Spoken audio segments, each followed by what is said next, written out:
Welcome to your October 27th Monday Power Hour meeting with Katelyn, Carly, and Clare Fulton.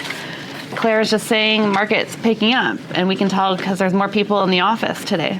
Is that true? And there's 43 people online, so that's about double. So is Claire right? Is the market picking up?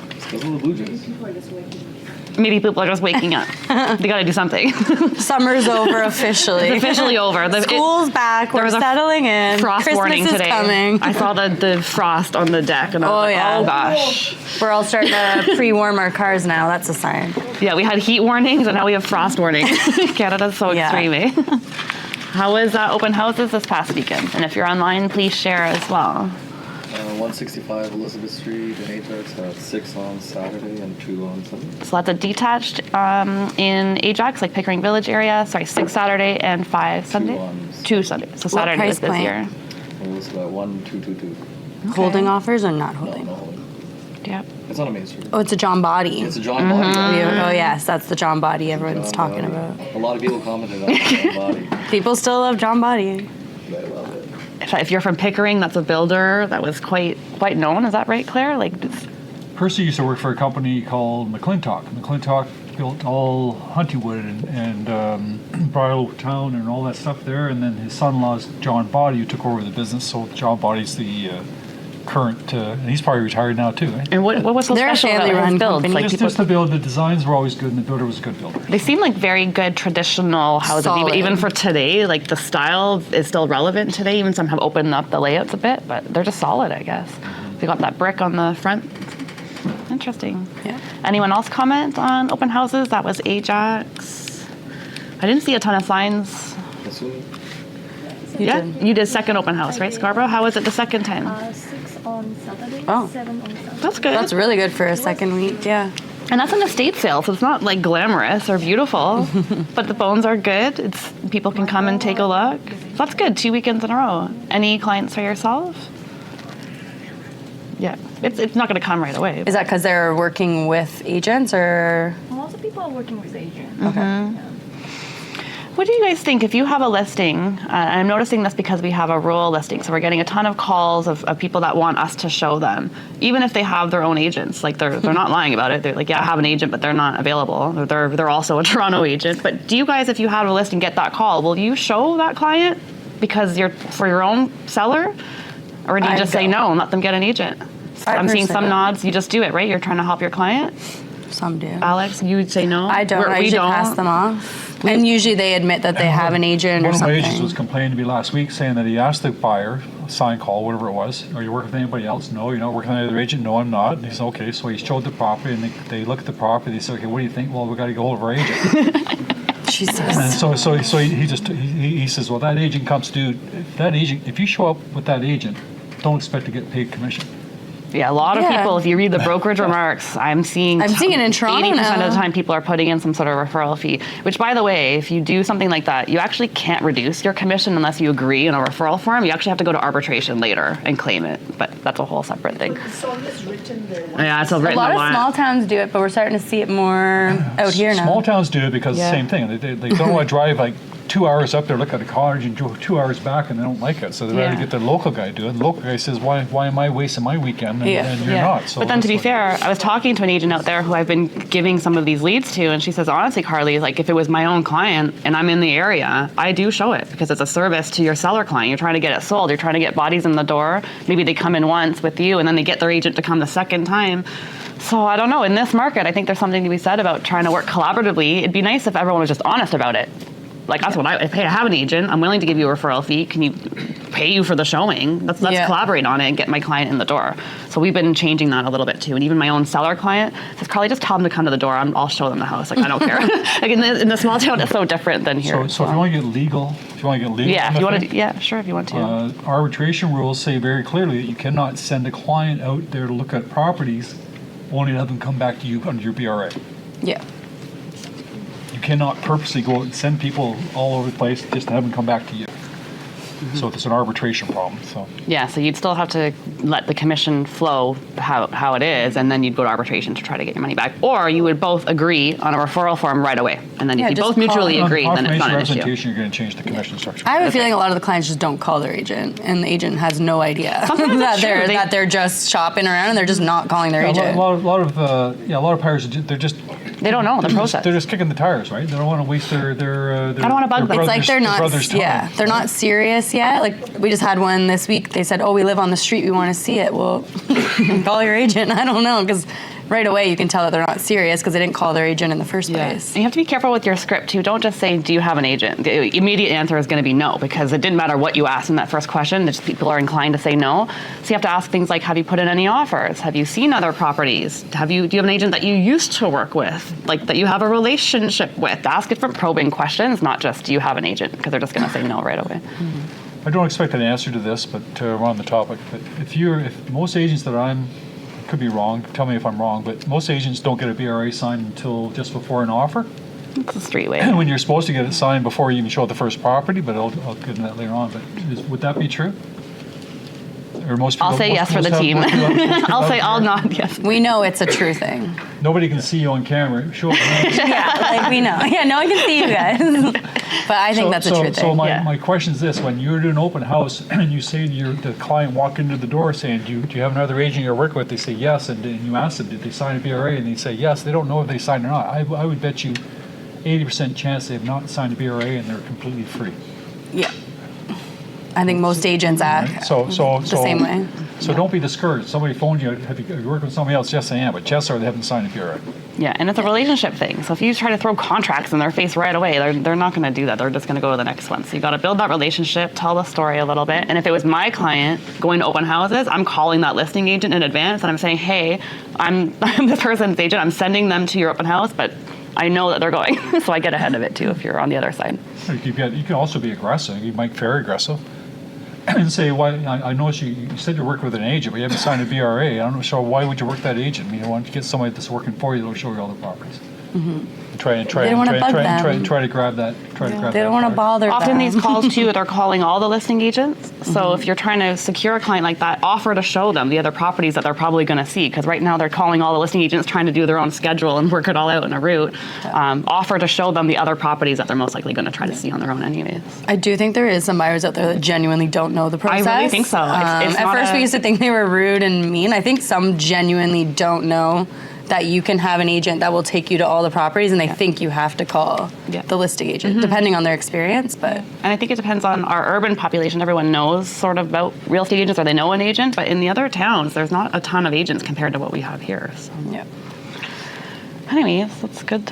So is anybody else feeling what I'm feeling? Does everybody feel that the market seemed to pick up a little bit in the last week? Looking over Nelson here. We had 23 offers typed over the weekend. That was good. Yesterday we had 0 offers, 0 new listings, and we had 42 appointments and 10 offers. So Sunday. So 10 offers plus. Yeah, Friday, Saturday, 23. So that's encouraging. Okay, good. I would say things are encouraging, but they're still challenging. Like I still feel like we're at the standstill a little bit. Like the deals are really hard to come together. Yes. They're not easy. They Lots take of time and amendments. patience, and lots of amendments and extensions and Cancellations. Convincing. It's challenging that way. I think to get a deal. I think there's activity and people are shopping and they're looking and they're doing the offers. But I think one little thing goes wrong, they're back out. They're on to the next house. We've seen mutual releases too. So I think it's a challenging creative market. Yep. But good. I do think there's activity, so that's good. Yep. See, we know when the Durham people come. Yeah, look, we got Newcastle out here now. That's a good sign. We'll take it. When the seats are full in the office, we'll take See, it. I told you the market's getting I busy know, here, you're so- correct. I'll take it. Inside market. It's the real estate, the inside market. Yeah. No, that's a good thing. That means you're So why would things be picking up? I think people want to get in before Christmas. I think prices. The final drop. push. I think sellers are dropping their prices. Yeah. They are. For the final Does push anybody for notice that? Christmas. Anybody, like I get to sign cancel relists. Do you do any? Are you guys doing it? So on cancel relist means the prices are dropping. I think the sellers are finally coming down a little bit and starting to I think the ones that have to, the ones that are moving themselves, the ones that are going through life events, the ones that we've always said The have real motivated motivation. sellers are dropping. And I think even the investors are starting to take some losses. I'm reading on the condos now. I think even they're starting to come to terms with just get rid of it. yeah. And I'm reading that the sellers understand that they're moving up or buying something else because their property's dropped in price. The place they're buying is also dropped in Correct. price. So everything's going up in unison. Yeah, it's the upsizing math, difference. which I have an article about that too. Yeah, I have someone who asked to get their offer back in September. that's true. Oh, that's heartbreaking. We had a seller that had an offer in September, or I'm not taking an offer, and then come October, will the guy come back? Went back to that original And the one. buyer's already bought somewhere else. We talked about this. This is the hindsight rule. It happens too Take late when in it's hot. hindsight. Yeah. take Right? them We while had that they're Reddit hot. guy said, just take the first offer. He even said he'd take lower because he dicked him around. But that buyer bought. They moved on. There's houses out there. There's like lots of options for them. So you can't play around Yeah. with stuff. Is like that because we don't have good scripts to encourage the sellers to take that offer without sounding? I think some agents aren't confident enough to say take that offer because I don't think you're going to get He hired. admitted though, like I should have just listened to you. So I don't think I said. What was your script? Huh? So you had something to say, hey, I tried. He realized I tried. yeah. Yeah. You were honest. Yeah. He even said that. Like he went down the road of like trying to rent it out. And he's like, you're right. Like I don't even know why I was thinking that. Yeah. So there almost needs to be a better script for us to be like, take this It's the offer. hindsight graph. We got to show your graph. It's a Well, different it's like graph anything now. else. You can't sell a house. You can't sell anything. All you do is give them the information. And your client makes the decision. They You do. can't force him to make a decision he doesn't want to make. So. Yeah, Yeah. that's true. Katelyn, Offer nights are not working because of Yeah, offer nights they are working, just the sellers still aren't taking it. yeah, like I worked for 4 this week that were like $6.99. We got 7 to 8 offers. Yep. And then I got an email saying, sorry, we're not Exactly. We're going like 200,000 more. Like, Yeah, so I think the offer nights are working, and I think they are getting market value on offer night, and the sellers just haven't accepted it, and then they wait a few weeks, and they probably get either what they had on offer night or less than what they got on offer night. So they are working, So let me just weird. repeat what was said there. So somebody said they did an offer date, they got 7 offers, but still didn't get the seller's price. Yep. yeah, So the like, seller's going to I've seen it relist it for multiple $700,000. Did you represent the buyer or seller? buyers, buyer. Yeah. So who's being unrealistic, the buyer or the seller? the seller. Because only reason why I'm saying that is because if you look at in the neighborhood what's sold, and I always show my clients before we can go, because they're like, well, it's $6.99. I'm like, it's just a minute. Yeah. Just marketing price. But nothing's that high. Like, Yeah. trying to get Sold 250 wise. over, like, we're not. 250 more than what your offers were? So they wanted like they're way up to 850. lunch? Okay. Because Yeah, what is, that's like not one house. I've seen like 3 this week. And like Yeah. Ajax. Yeah.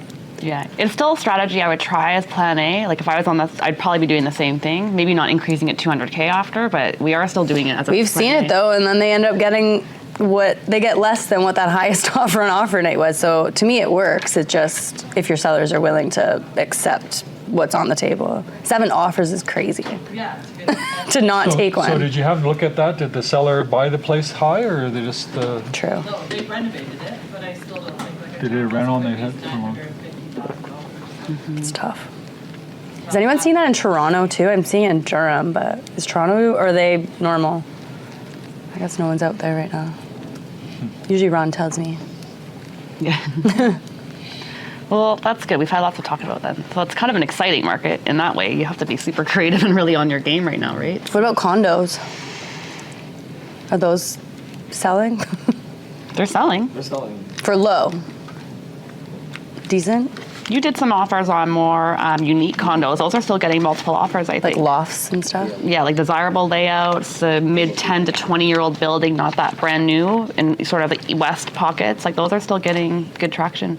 I think it's the cookie cutters that are still struggling.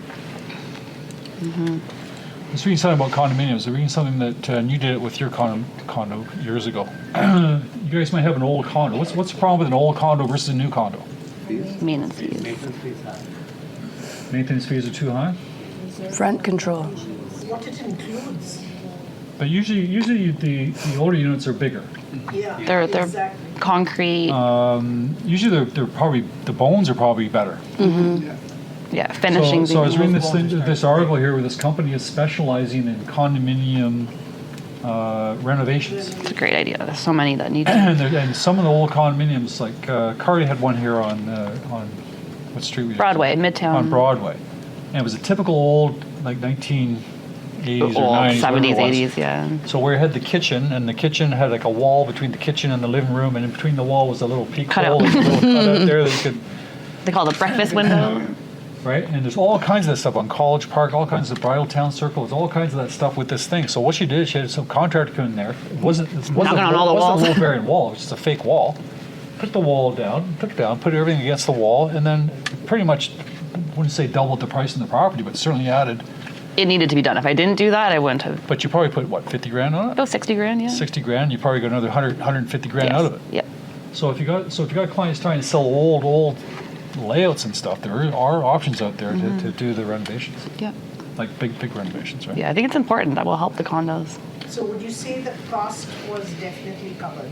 Yes, but not immediate. Like I still owned it for like 10 years, renovated it, stayed another 2 years. So the whole thing's 12-year process. It's Wasn't not, like it's a not like a flip. quick flip.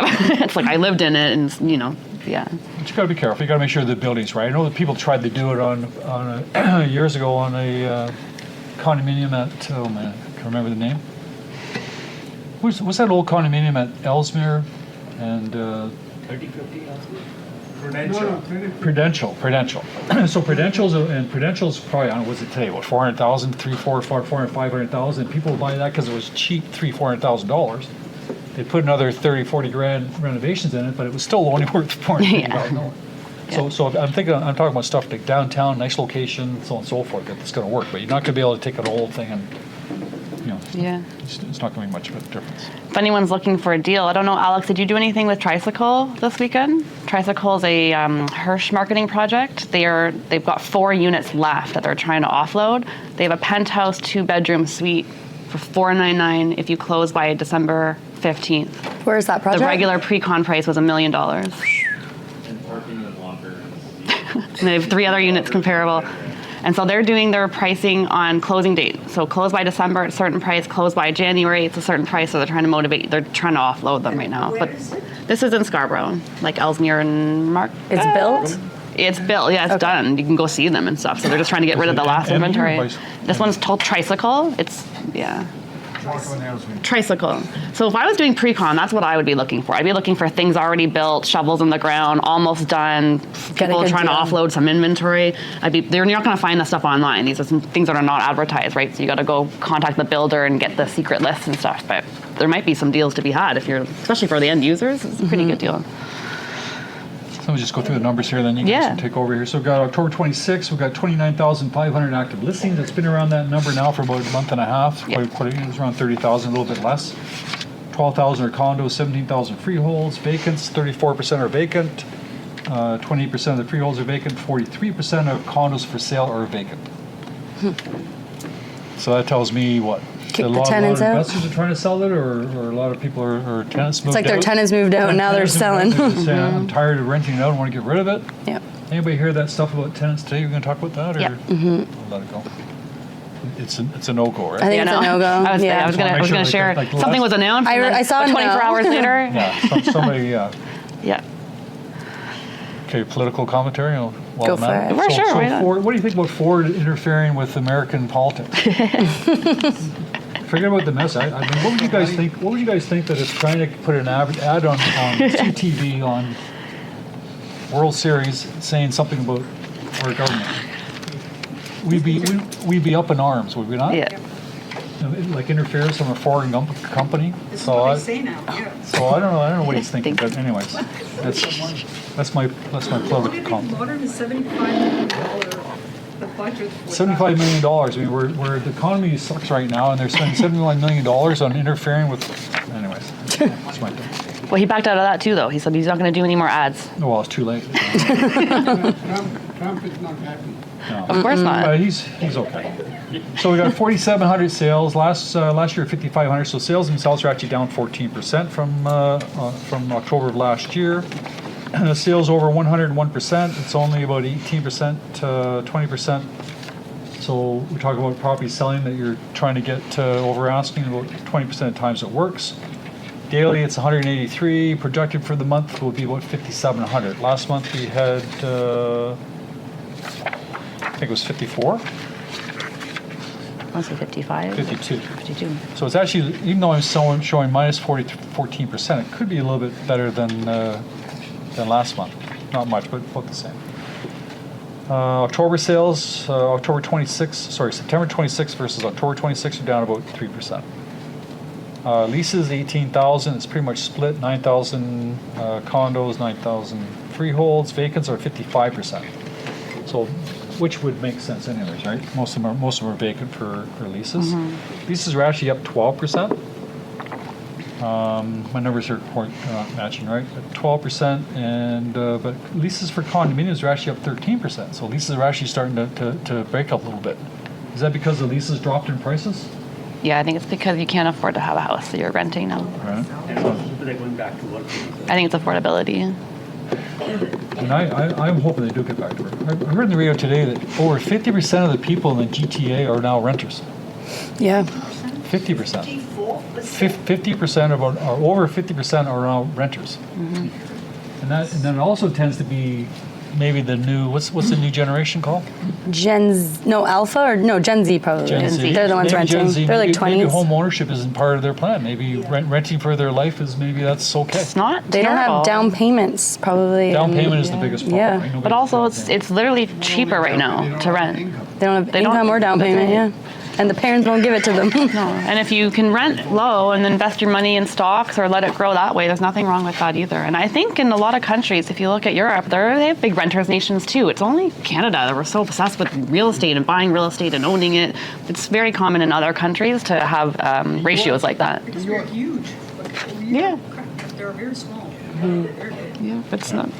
Germany majority of people renting their Yeah, yeah, Germany renters. Yeah, it's not real estate. It was always meant to be an investment. It's a place to live, and if you can afford it, great. But not everybody can do that. So it's a different time. So here's some good news. The builders for new condominiums are down 90%, like new builds. 90, yeah. Which tells us that in 3 years' time, 4 years' time, there's going to be a shortage of condominiums. Yes. So an investor that's thinking far enough away, they buy now. I mean, why wait for the prices to go up? Right? So that's sort of the yin and the yang of all the new builds and not having their issues. Yeah, that's true. Do you want to keep going with your political stuff? Not really. No. Well, just so yeah, what happened was Ford opened up the headlines are a little misleading. Like this headline is Ford government opens the door to ending indefinite leases for Ontario tenants, proposes to allow tenant evictions when leases are up. It's not necessarily what he said in the bill. If you read it exactly, that's what the headlines are sort of interpreting. But he said it was going to be open for consultations, and meaning that he was going to do some research on it. But he quickly backed out of that by Sunday afternoon, I think, right? Yeah. So they had protests already. If you go on Reddit, people were going crazy on Reddit. They had sort of scripted letters to the news outlets from the tenant's point of view of what to say. So everybody was riling up pretty quickly. So they already said Sunday they're not going to do any further consultations on that part of it. But in that bill, he did have some other things that were addressing some housing issues as well. So what they were saying, though, is doing something like that. So what they wanted to do right now, if you have a 1-year lease, it automatically goes month to month, right? It's part of the being able to secure housing and make it fair for everybody. So if you get rid of that and all of those people get evicted, where are they going to go? They're going to end up on the streets. They're going to end up in tents. It's going to be worse than what we are today. So that really wasn't the solution to that. Who's going to pay the mortgage for the person who's not paying the rent?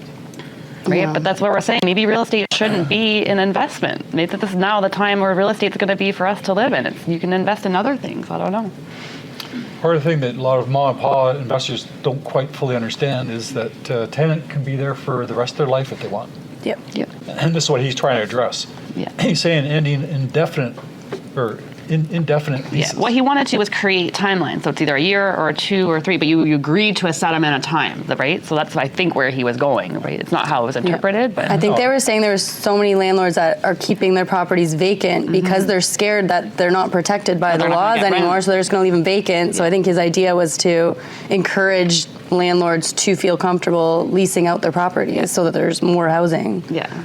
I think that was where It he was, going with yeah. it. So yeah. Or maybe more investment in building. True, or more investors to come. Yeah. It is scary for landlords, though. I mean, there's quite a few investors out there that have sixplexes. I'm talking mom and pop people again, fourplex, sixplex, whatever it might be, and the tenants have been there for 20 years, paying, I don't know, $1,500, $1,800 a month, which they should be paying $2,800. So the value of that investment is half what it could be, and the landlords are handcuffed. They can't do anything about it, and that's what he was going to address, but obviously he got pushed back. So. I got a client that's, I'm selling a triplex, which is, it's been rented for $1,400, 3-bedroom. Wow. Oh my gosh. And Yeah. if, imagine that is they want to sell it, and I can't sell it because nobody is looking at a statement. Nobody wants to touch it. So you can't sell it. You can only increase it 2% every year, right? Nobody wants to touch it. Yeah. So I think there's going to be different ways to address that. It's just not going to. He didn't communicate it. You put in the numbers, it doesn't match up with the market. Yeah. And then they do make comments, people who are on fixed income, so seniors, people on disability benefits, there is something to be said about the security of tenure for those people in those situations. They don't have the security of being able to be evicted and go to something new. So I get it for people that are displaced like that. I'm on both sides. I've got. I know. I know. Yeah. So anyways, that's not happening. And I think that comes back to PR and communication. You can't just go out to the world and say, we're going to consult on this. The whole world's paying attention. They're going to rally together, and it's a different world today. People are going to speak up and have a voice now. So you have to be super careful about what you put out. Rental buildings.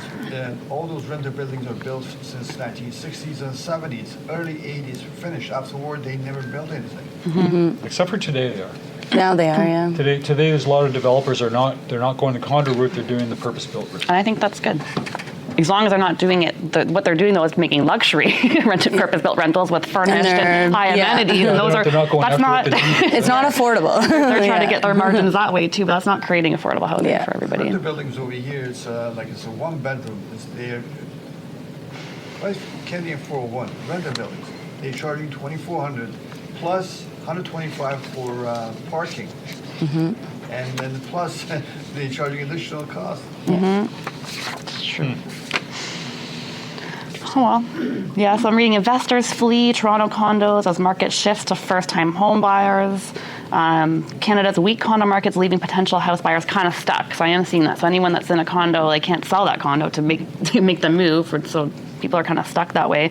And I'm just seeing in general the energy of sellers and buyers are still very competitive. So it's all about coming together with that. But yeah, condo prices are still high. We're predicting another rate decrease. Is it today or is it this week? I think it's the Wednesday. 29th. Okay, I had 27th in my head. So Usually on a Wednesday. So we're pretty sure they're going to reduce. What do we think? Yeah, probably. Just 0.25. Yeah. I think everybody's expecting 0.25 reduction.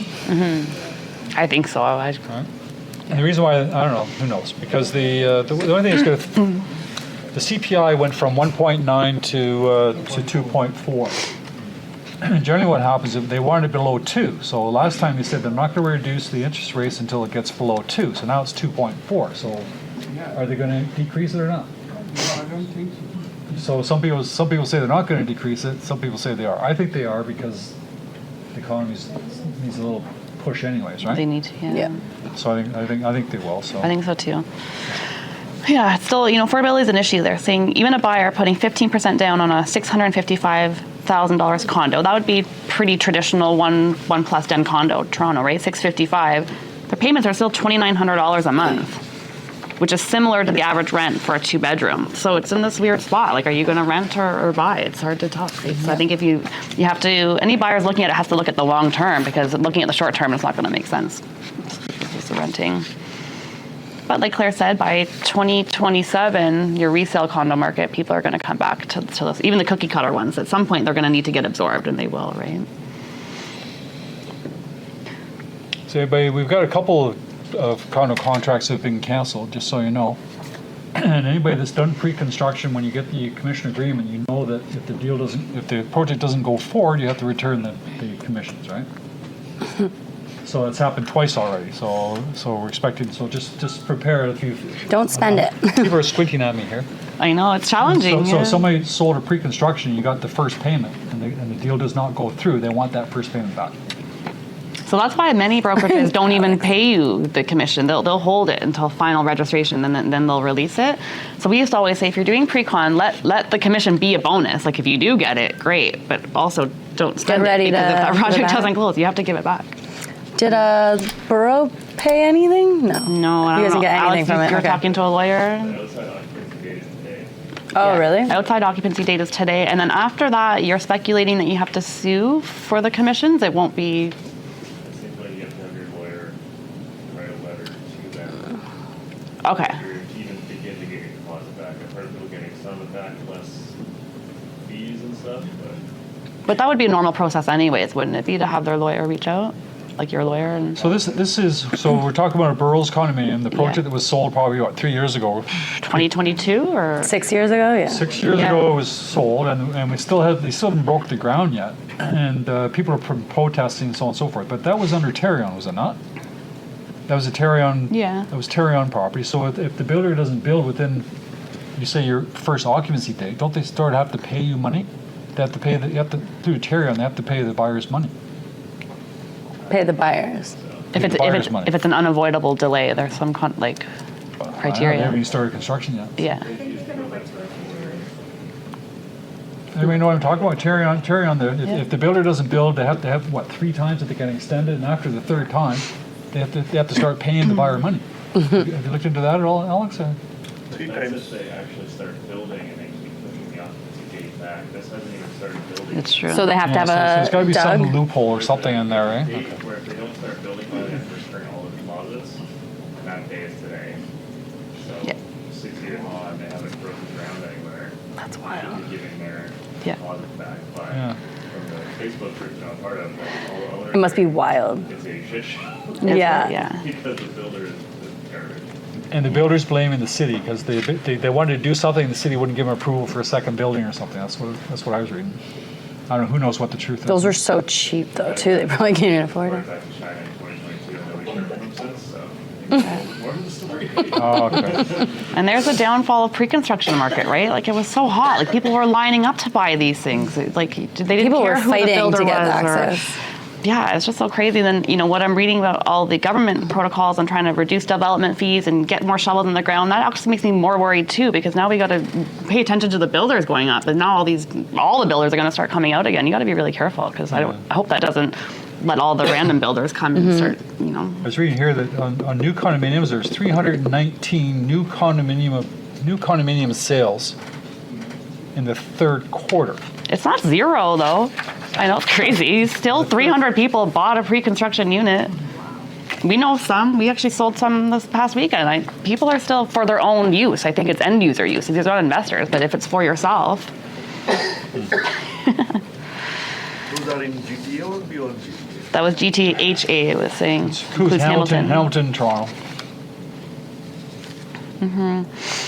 This had some good tips about how to navigate a cooling housing market, because I think we're pretty, we're admitting right now that we're in a buyer's market, mostly, except for some pockets, like this is where we are now, right? It's a cooling housing market. So these are just, for your buyers, make sure you get pre-approved and recheck your rate. So if you got an approval a while ago, you may want to check in, because rates, are decreasing. Budget for more than just your mortgage, so just making sure you're considering closing costs, insurance, maintenance, all this other stuff. Consider timing strategically. So you might have sellers that don't want to list this December, but your buyers, you might want to tell them to go shopping in December, because anyone that's listed in December is pretty motivated, right? So strategically do your shopping that way. I like this one, don't rush to the bottom. So waiting for the lowest price can mean missing a good opportunity. So if you've got a buyer client, you've been looking for a while, you see something really great that suits their needs, it's well priced, but they say, I'm going to wait longer for prices to go down, you might actually miss out on finding something exactly like that again. So if you find something that's suitable to your needs, don't wait for the lowest price. It's a good opportunity still, right? So don't chase it necessarily. And then for all sellers need to price to compete. So more listings are available now than other. Homes that are priced too high are just going to sit longer. And so we know all this stuff already, but these are things that you need to talk to your clients about, and we're going to talk about over and over, because this is the market that we're in right now. Brampton, you're going to see lots of stories like this, but we already know what the story is. It's just an old story here. But the guy paid $1.610 for a legal basement apartment, house with legal basement apartment in Brampton. $1.61 in September 21, so not even the peak. And then he tried to sell it in March 24 for 1,650, didn't happen. Dropped it at 1,4999 in October, didn't happen. October 24. Listed again several times in 25. Price went down in July 1.4, and then finally in this month being September, I suppose, finally sold for 1.29. Jeez. That's so stressful. Can you Poor guy, imagine every week as an agent having for everybody And this is involved? an average Joe. This Yes. isn't some rich guy. It's some average Joe that bought this house and he's losing that kind of money. They had a guy on the news that paid in 2021 $850,000 for a condo, and he had it, and that was going to be his retirement. It finally got built, and he sold it for $550,000. Now he has a $300,000 retirement. Nice mortgage for his retirement. Yeah. Nice. This is so heartbreaking. So there's some people going through some really tough times right now, guys. So hopefully you can be there to help. Like, we can't control all of it, and it's certainly not our fault, right? But people are really struggling right now. I think we're going to hear more of that, especially with the mortgage renewals I'm hearing coming up as well. It's going to triple their rates if they didn't plan for it. Yeah. Does anybody any clients like that? Is there any clients that have a 1.5 or 9 mortgage that today that get like a 3.5 or something, 3.9? Does anybody have Seen some clients like odds. that? Yeah. It's tough. It's emotionally tough on you to be able, the other person You're like servicing scared that to too, follow right? up with them now, probably. No, but you feel bad, and even though it's not your fault, you may not even have been part of that deal. You just still, if you have empathy, you feel bad Yeah. for these people, right? I was reading about something that was kind of a cool idea. I don't know if we could ever take advantage of something like this, but this was a group of luxury agents in downtown Toronto. It was a pre-construction, but it was built already. So was like condo townhouses, but high end, like starting at $3 million. And each of them had different listings, had their own units for sale. And so they came together to do a shared open house. So they sent an email around. I think there was like 11 of them or so, and they said, let's work together, even though they're, especially in the luxury market, they're highly competitive out there as well. But they said, let's get together and do an open house on one day. They had it all planned. They each had their own unit that they were featuring. They had somebody doing the amenities, and they really created this like luxury experience for people to come by and see these condos. And they even, in each unit, had their own strategy for what they were going to do in that unit. So they each all came together and said, I'm going to make it this themed. And they all had different themes so that when people were walking through, it was kind of like an exciting event. And I don't know how it turned out in terms of sales-wise, but I think it is kind of cool to see other brokerages, even from outside other brokerages, coming together to work together to sell these houses. So if you had an opportunity in here, maybe you guys got listings in Ajax or a similar area in Durham. We used to do like home tours if you were part of the breakfast clubs. I know Durham had one and Scarborough had one. Caravan. You'd go caravan and tour everybody's houses together, and it wasn't for the clients, it was for the brokers to show the houses so that you could sell it to your clients. But why not make it in a public open house way and come together and advertise a certain open houses? Halloween is coming up. You could do a trick-or-treat open house type thing. I know it's kind of last minute for something like that, but I don't think it hurts to be collaborative and help each other in a market like Scarborough this. doing this? Scarborough still does it. They do it in person again now, actually. But I think you should do it for the public, not just for the agents, because it doesn't make sense if the agents are seeing the house. You need to get clients in the door to see it, right? So I think it'd be fun to make it in a public way. Get together with some Percy Fulton agents in a similar area, see what listings are around each other, and make it a plan and a sort of social media marketing plan to get out there. And that one was a condo? This one was a particular luxury condo. Yeah, so there was different units. It's kind of fun, though. You'd still do it at a condo anywhere. buildings, yeah. Especially Condos are hard to do because open you kind of houses need on. 2 people anyway, so why not get together and work together, right? You guys seen those giant warehouses being built all over the city? Storage units? Oh, like in Durham, Those yeah. giant warehouses all over the place. Have you seen those things there? And none of them have tenants, right? Mm-hmm. If you're familiar with Ajax Downs, anybody familiar with Ajax Downs in Ajax? I was going to say Pickering. So you get Ajax Downs at Audley north of Audley and Highway 2. That's right, north. And then there's the Ajax Downs. There's the racetrack there, and there's some other stuff there. But they're going to build they're going to be three giant warehouses across the street at Audley from the Ajax Casino. I thought it was an odd place to put those things. But then they also have giant warehouses at the Pickering Casino too, out there at Church and Bailey.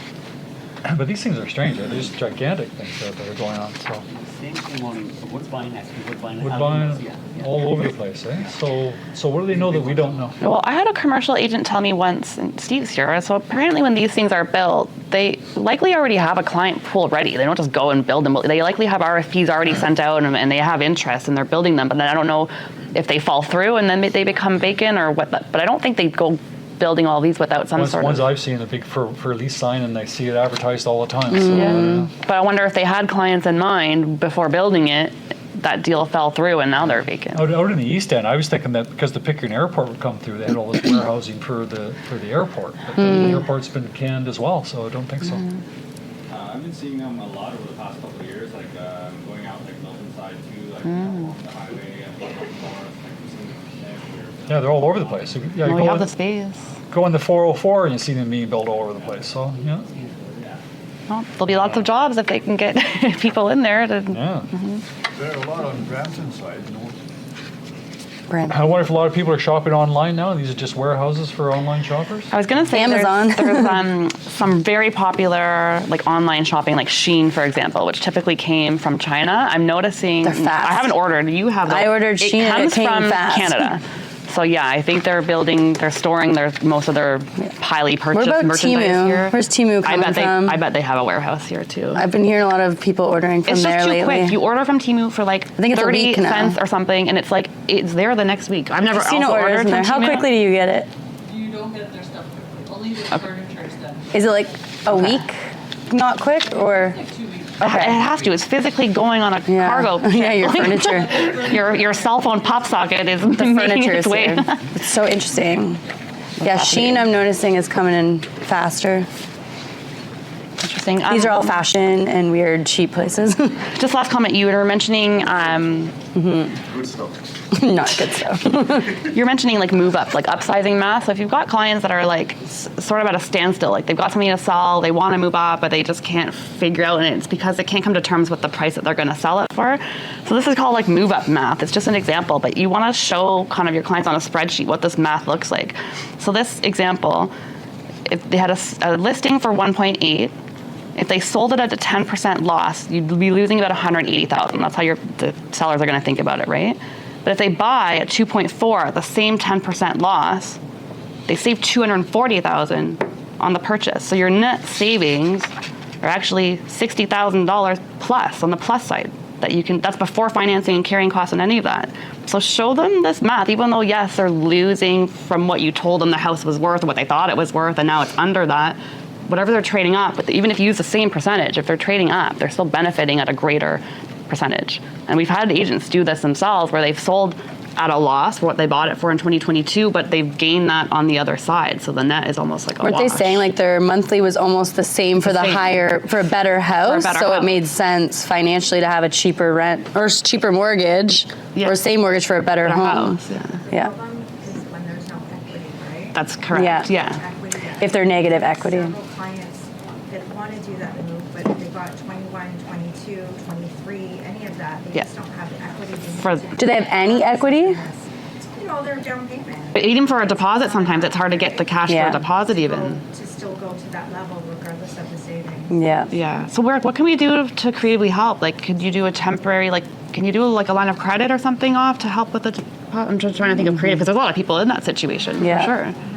Like the equity's there, it's just not in cash to trade do up right something. away. Get a small loan, a private loan, home equity line of credit. I think it all depends on why they're moving up. Because if they're just selling just to sell because it's at a loss, I don't think it's Sometimes worth even it. when you're selling down though, you still need money for a deposit. Yep. If it's all in the house, right? So, Mortgage brokers can help out with that. right? Like in terms of like a bridge, porting, stuff like that. So be creative, I think, right? I think it'd be good to have a list of almost creative solutions to like market and advertise a little bit. 'Cause a lot of people are in that I think situation. a HELOC or a line of credit. Yeah. Just use your line of credit for the deposit. Yeah. Cool. Okay, I'm okay with my stuff. Finished? Yep. Finished? Or? Okay, let's talk FinTracker. All right. You can't go a Monday meeting without talking about FinTrack FinTrack. or So we're in the middle anything. of two audits right now. In the middle of a RICO audit. We're in the middle of a FinTrack audit. And the FinTrack audit, as I said before, it's, most people are good at it. We do have some people that don't fully understand the purpose of it, but it's there. So we're encouraging everybody, and we'll encourage a lot of It's not mandatory yet. We're just strongly encouraging. We're encouraging you guys to use FinTracker. Has anybody tried it yet? I know like 2 weeks ago, I was the one saying, I prefer to do the form and it's easier to do the form. And now I actually used it for a remote client it's a court order sale. I won't ever meet these clients. And he did it in like 2 minutes, and it's done now. I don't even have the listing up, and I'm converted now for those remote people that you're never going to see. And they just take a photo of it themselves. You send them a link. They take a photo of their ID. They fill in some information about themselves, their address, or it grabs it from the ID, and then it goes back to you. Then you fill out the client risk. Have you met them in person? Have you dealt with them before? So you do those questions. You enter. I think they enter in their own job as well, so that helps. And then it compiles the 2 results into a form. It literally completes the FinTrack form in a PDF with all the text in it. So let's give everybody homework.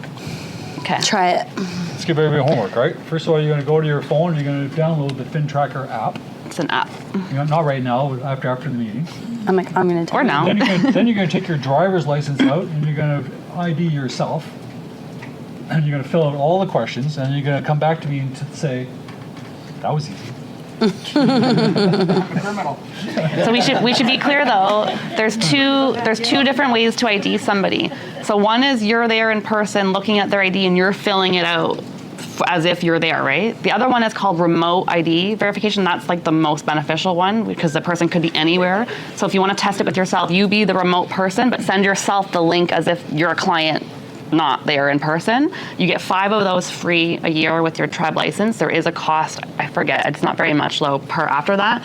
You get unlimited in-person ones, it's just 5 remote ones you get free. That's the real benefit though, is that remote one.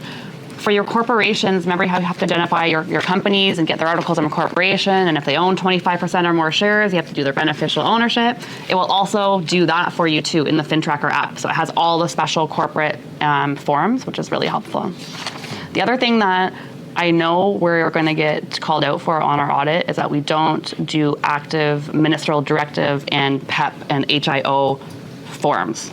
So I know we do it in street level because you're asking your clients, but we don't have a really good way to document that. FinTracker also asks you right there in the form, are they a PEP or HIO? And they ask you. So it is a better trigger to get that information as opposed to a 4th form that we should be doing.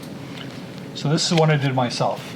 You can't see it obviously, but but it's just the FinTracker, and it's automatically filled out my name, filled out I had to put in the address where I live, filled out my name, filled out the date that you did the ID.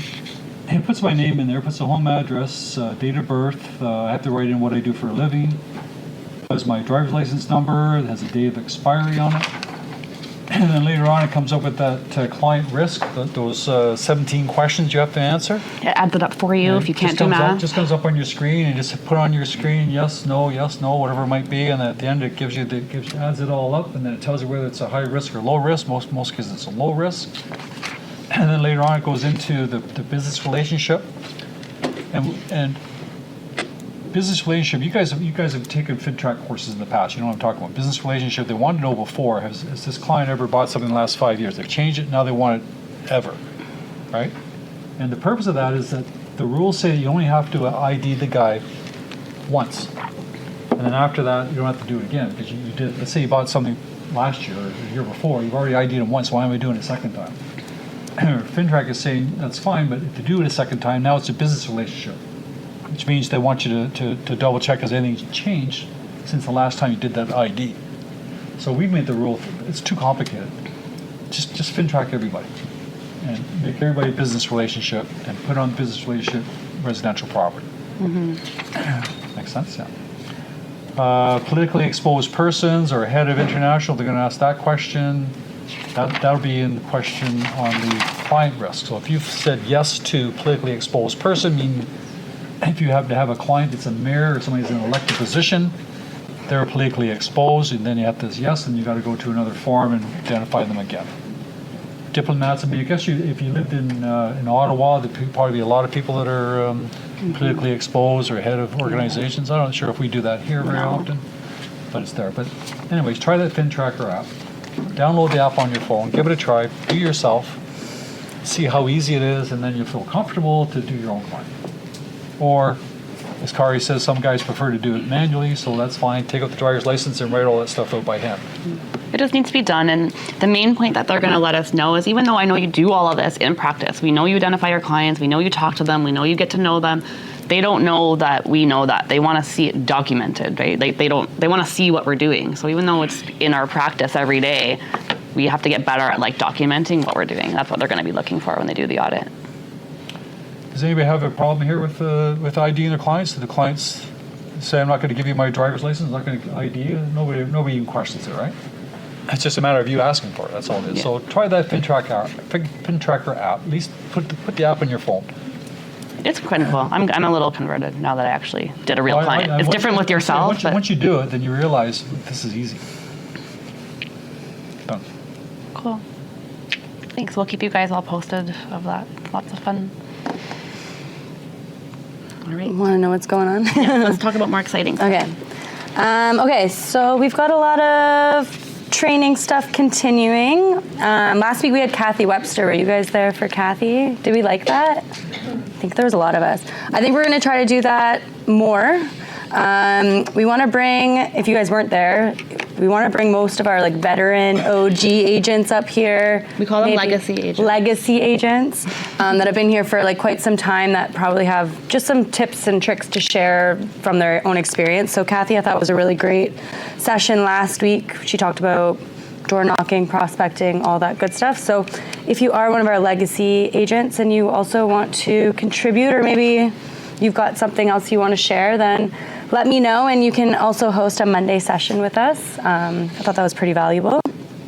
I was going to say too, it doesn't necessarily have to be legacy agent. If you're younger or newer and you've got something that you kind of want to share, I will say Kathy felt a little motivated by being the speaker in her own business. So you might get a little spark of that too. You know, it doesn't need to be 30 years of experience. Maybe you have like one cool idea that you want to share, but you actually might get your own motivation from doing something like that. So we're pretty open. It was funny, I showed up the next week from Kathy. She was talking about how she stays in touch with clients.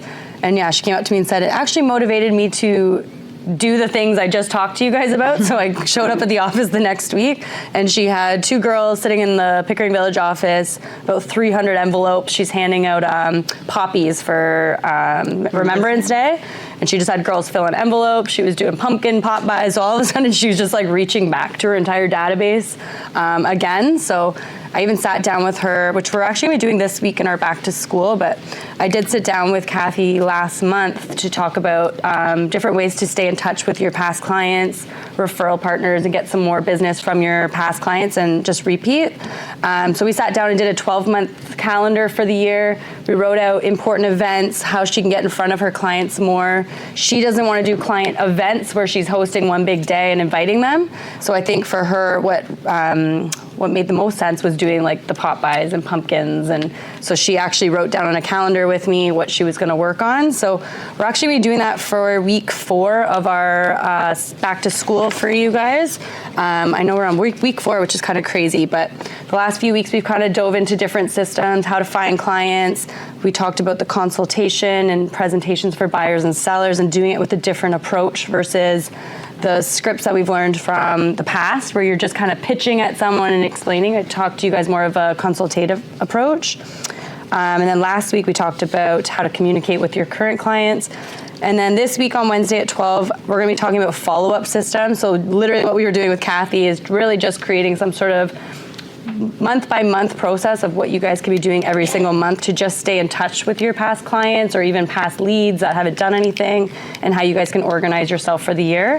So we're going to be doing that on 12 o'clock Wednesday, in person and online. I'll send you guys more details for that. There's a few things I also want to talk about. Mike Ferry, I know he's not everyone's favorite, but he is hosting a productivity school here in Toronto on November 18th to 20th. I went to this when I first got into school. Have any of you guys done Mike Ferry Productivity School? Yeah? Mm-hmm. I think it's actually really good. If you haven't been to one before, I remember having the booklet. It's like a thick book, and we stood up and we repeated scripts out loud, and they talked about pauses and tonality and mocking like the person in front of you. So it actually does teach you some really good sales skills. It's $250, but if you guys are in the WhatsApp group, Varan from Fida's Mortgage is actually offering free tickets to go to this event. Don't know how many. I think he's giving out 5. I don't know how many he's given out yet. He may even be sold out of them by now. But if you are interested in going to this, It's $250, but Brand's offering it tickets for free. So if you do want a ticket, it's a 3-day event in Brampton. I would highly recommend sending Varan a message if you've never gone to it before. I might actually go to it as well. That's a really good It's a really good offer. So if you haven't taken him up on it, I definitely would. Does he have a limited spot? He said 5, but maybe he's got some secret ones in there. We'll see.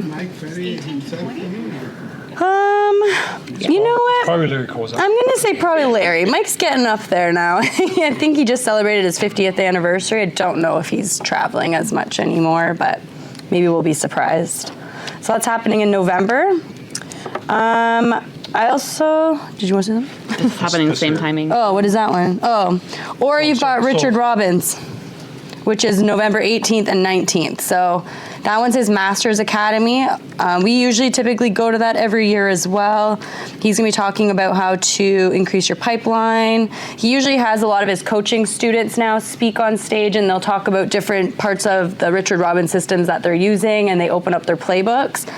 So that's a really good one too. He's a little bit more, I would say, for today's agent versus Mike, but Mike's foundational. I don't know, they're hard to describe for both of them, but how much is this one? This one's more expensive for sure, I think.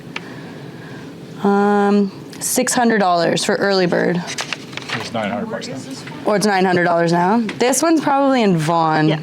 Usually, yeah, this one's in Vaughan. So if you guys haven't gone to any professional speakers. One is free and one is $900. One is free and one's $900. Free for 5 people. Free for 5 people, if we can get that many. And one is American. Yeah, exactly. Mike's American, Richard Robbins is Canadian.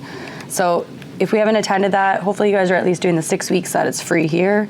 Otherwise, go see some coaches. And then I just want to talk about 2 agents from last week that were kind of inspiring a little bit. I'm not going to say their names, but one of our agents hit the top 100 last month in Canada. I don't know if you guys get those award lists from C21 Canada. This agent was really cool because he's been talking about this for like, how long?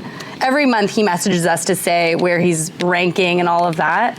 So I just thought he was kind of, once he finally hit the top 100, I thought that was a really cool way to kind of prove that if you focus on a goal consistently and you work towards it, there's a high chance that you're going to get it. Because this guy just started with us 2 years ago, I believe. He came from Right at Home, and he just kind of went all in to real estate, and I don't know, he's doing really well now. So I think he's full-time as well now, but he's an agent that just hit the top 100. We have another agent in the office that hit Centurion last week, and that's like, what's that, 280, 250? Mm-hmm. 250,000. That's usually an award that a lot of agents go towards, is the Centurion. So when you can hit it before the year's over, that's a really cool thing. And he's also been an agent that's had this as a main focus for a long time. And we asked him what we think the success was, and he said working in the office, which we thought was really cool. So any agent that he pops in here every single day, he works here in the morning till night and finally hit his goal. And we've seen him improve over and over the years. So talking about the mindset of thinking about the goals as well as actually sitting in the office and making it like part of your daily routine. Mm-hmm. I thought that was a really cool thing because Claire's been trying to encourage agents to come to the office too. So if you find that you're out of routine, out of rut, come to the office. Like spend your time Monday to Friday, even if it's a couple hours a week, or hopefully you have a home office that motivates you. But if you guys are struggling to come to your goals, maybe coming into the office and being around the energy might be something that helps. Yeah. We're here every day. Like the office is open every day till 9 p.m. We're not here till 9 every day, but we're all here. Nelson's here, Ginny's here. Other agents do come in. And we're not saying come in for 8 hours, but you will get little nuggets and tidbits every time you come in. And if you are facing a legal issue or need something, like we're all here to help with that as well, right? Yep. Yep. So I thought those were some 2 cool agent stories from last week. And that's all I have. Wednesday, 12 o'clock in person.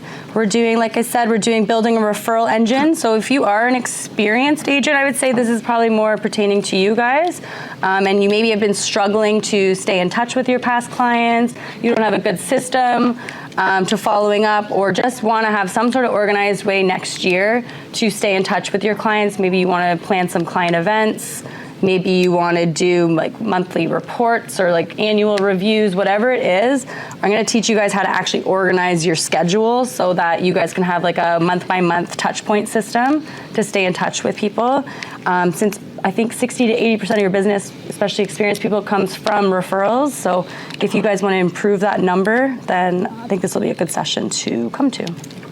Cool. I don't know if we welcomed Alexis and Jason last time. Did we? Welcome. These are team solo members. Welcome, welcome. Anyone else new? No. Katelyn's not new, but I know new faces. She's going to be coming more, so I'm just going to put you on the spot. Shanaz's birthday is today. Happy birthday. Happy birthday. Heather's birthday was yesterday. Our deal admin as well, if you want to see her. Let's go Blue Jays. December 17th, save the date for our Christmas party. More to come. And then Jesse, he's not here. He dropped off some Diwali. Oh, he's there. He came back. There, he came back. He dropped off some Diwali treats in the boardroom. Thank you so much. I think samosas and some other treats as well, right?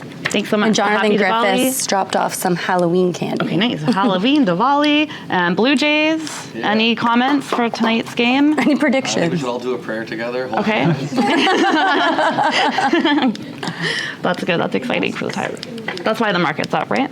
'Cause of Yeah. the Jays. Yeah. Do you think that if we win that game, then, overall game, then there will be more tariffs?